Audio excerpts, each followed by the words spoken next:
Okay, so the first play you see up here, first play you see is one of the plays, one of the screen captures that I got from the film. Now, obviously, Chargers run the 3-4 base scheme. This is the base defense coming out here, 3-4.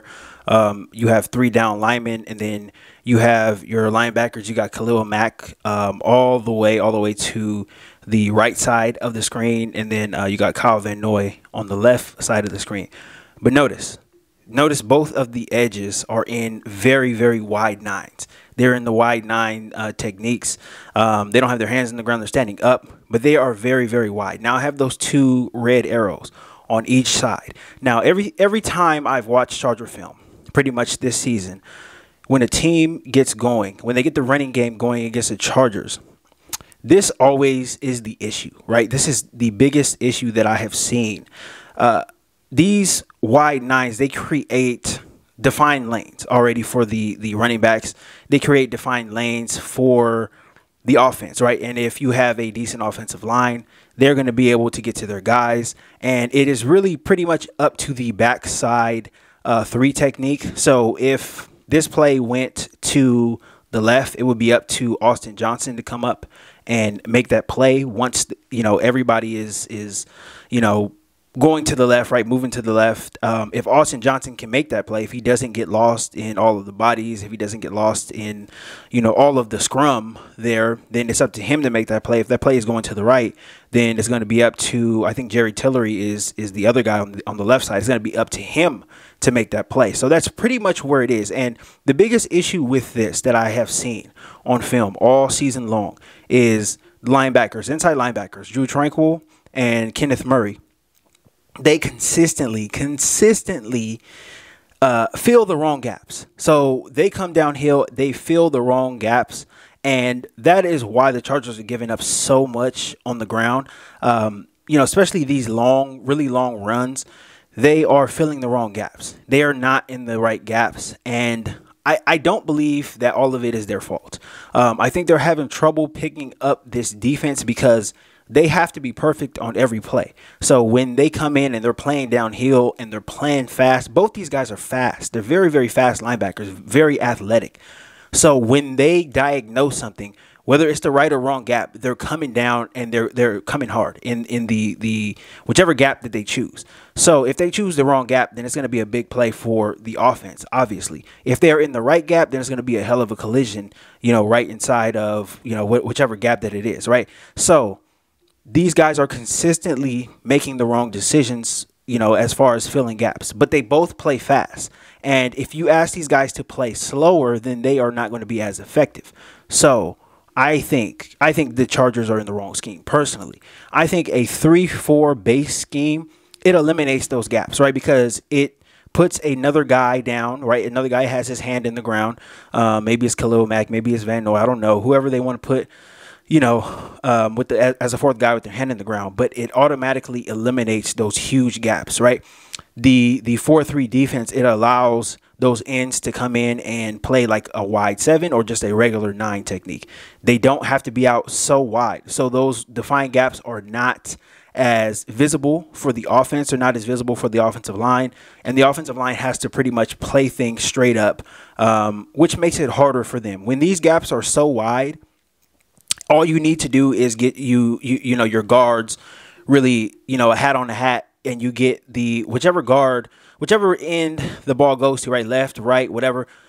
That guard has to just, pretty much tap the 3 technique going by, then get up to the second level, and then you automatically have a pretty nice gain, right? You automatically have a pretty nice gain. As long as the tackle does his job and seals off whoever is in the wide 9 technique, you're going to have pretty good gains. So that's the one thing that I've consistently seen on tape. Now, sometimes the Chargers, they do close those gaps. They do close them.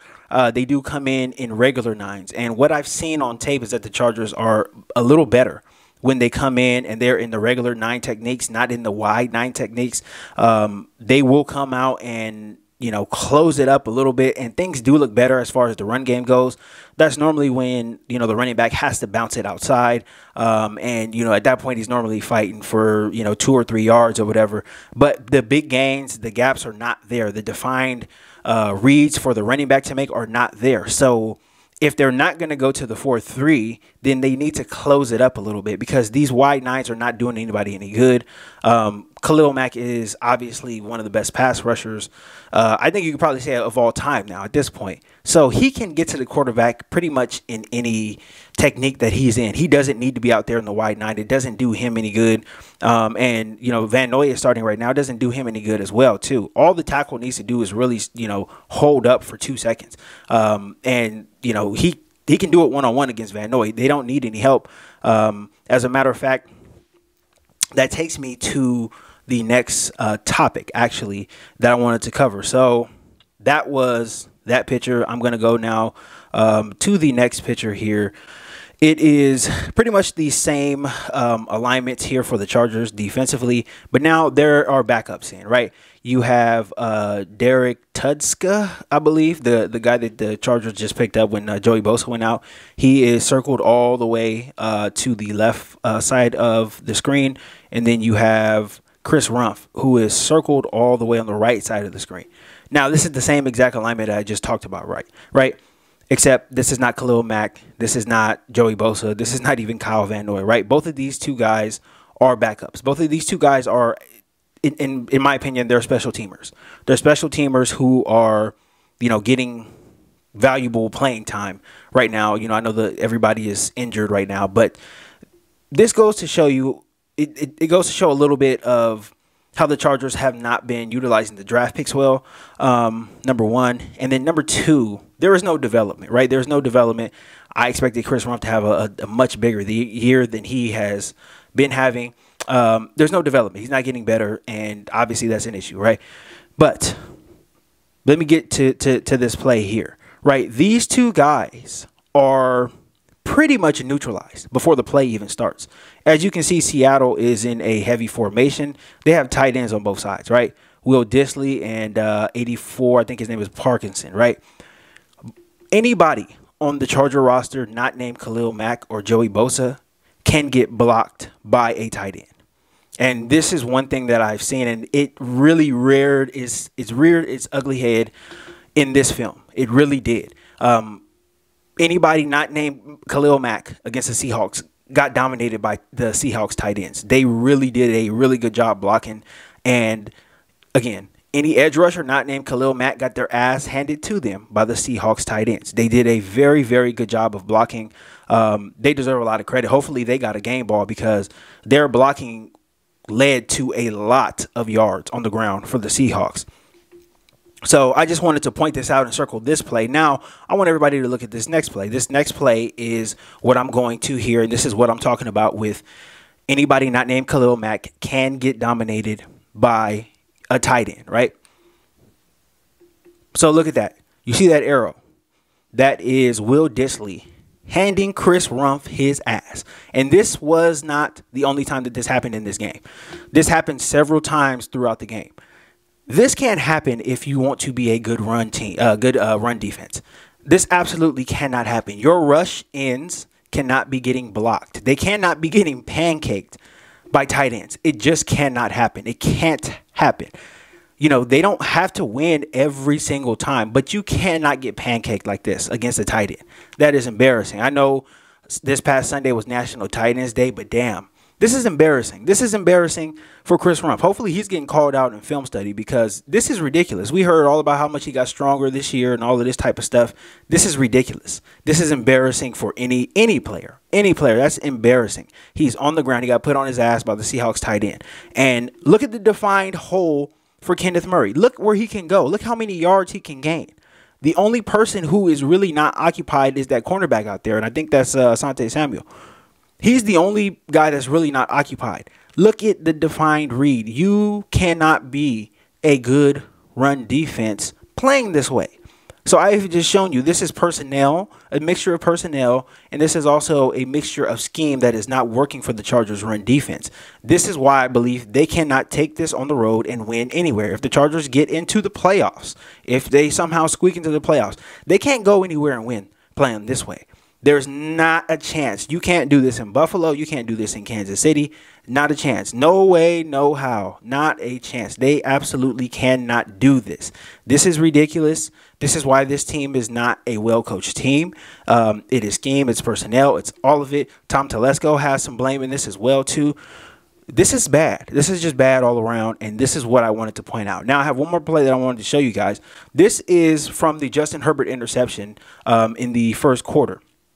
I think this is a wrinkle that Seattle did, and this is something that I think the Chargers could steal from them, and they probably should steal. So if you look at Seattle's alignment there, they have number 26. I can't remember what his last name is, but he was a safety, right? He was a safety. He was playing in too high pretty much all game long.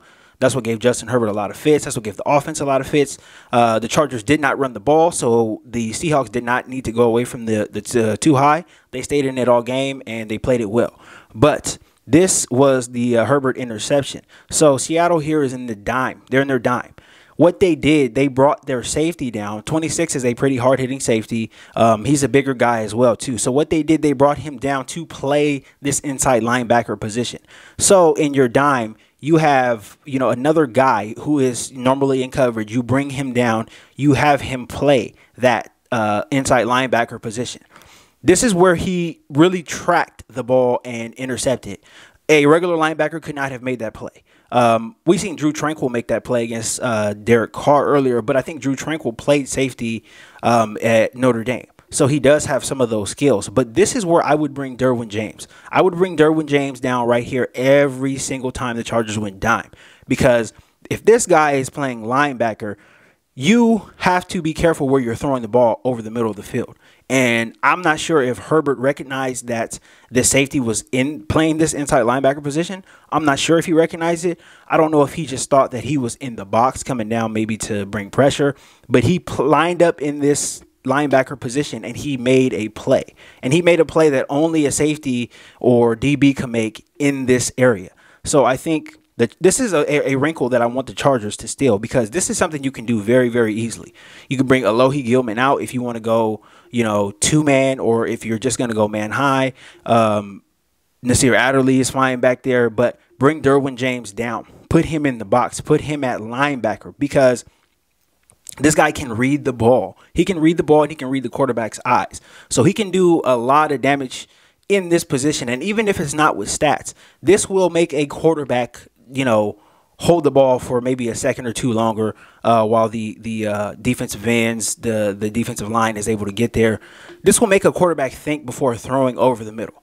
So this is a little wrinkle that I like that the Seahawks did. This is something that I want the Chargers to steal. I hope that they do steal it, because it will make sense if they did. It will make a lot of sense if they did, because Derwin James is this type of player. You have to put him in positions where he can make plays. Honestly, I don't think the Chargers do a whole lot of that. He's always in a reactionary position. He's not really in a position to make plays too many times. So this is something that I want the Chargers to do. It's a little wrinkle. Hopefully they throw it in. But that is all I have for that and this film study. So that's all I got for this video, guys. Thank you guys so much for all the support. I really appreciate it. Shout out to all my new subscribers. If you are not subscribed to this channel, please consider subscribing to this channel. Don't forget to hit the like button on the way out as well, too. Hit the comments. Let me guys know what you think about this type of video. If you want more videos like this in the future. I wanted to just change it up a little bit. The monotony of just looking and staring at my face is getting boring. I'm tired of looking at my own face. So hopefully you guys like it. Hit the comment section, though. Give me some feedback. Let me know. I really appreciate it. But that is all I got for this video, guys. Thank you guys so much. And I'll see you next time.